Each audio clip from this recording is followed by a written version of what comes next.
এগৰাকী দিব্যাংগ কিশোৰৰ হোৱাটছএপত মেছেজৰ পাছতে সঁহাৰি মুখ্যমন্ত্ৰীৰ। বাক্সা জিলাৰ বিশেষভাৱে সক্ষম কিশোৰ চন্দন নাথে এখন ট্ৰাইচাইকেলৰ বাবে মুখ্যমন্ত্ৰীক হোৱাটছএপত বাৰ্তা প্ৰেৰণ কৰিছিল আৰু ইয়াৰ পিছতে মুখ্যমন্ত্ৰীৰ নিৰ্দেশত বাক্সা জিলা আয়ুক্ত গৌতম দাস উপস্থিত হৈ প্ৰদান কৰে এখন ট্ৰাইচাইকেল আৰু মুখ্যমন্ত্ৰীক ধন্যবাদ চন্দন নাথৰ।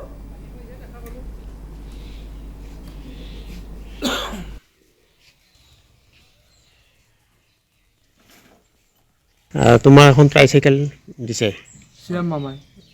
কি ক'বা আজি? শ্যাম মামাক মোৰ ফালৰ পৰা বহুত ধন্যবাদ দিছোঁ। ছাৰ জিমেৰেদি ছাৰে চাইকেলে মাতিলে এদিন মাৰোঁতে ক'ত মাতিছিল? দিছপুৰ সচিবালয়ত মাতিছিল, মাতি কিনে এইখন লিখি কিনে ছাৰ দি দিছে। এতিয়া ছাৰ পঢ়িম। কি পঢ়ি আছানে? মই 8 পঢ়ি আছোঁ এতিয়া। শ্যাম ছাৰক অশেষ ধন্যবাদ, কাৰণ কিয় ল'ৰাটো য'ত নেকি মোক সহায় কৰিব পৰা নাছিল, আজি স্কুলত যাব পাৰিব, বজাৰ ঘাটত যাব পাৰিব, মোৰ যদি কিবা অসুখ বিসুখ হয় সেই ঔষধখিনি ওচৰৰ ফাৰ্মাচীৰ পৰা আনি দিয়াৰ কাৰণে সেই গাড়ীখন পাই বহুত মানে শ্যাম ছাৰে মোক মানে সহায় কৰি দিছে আৰু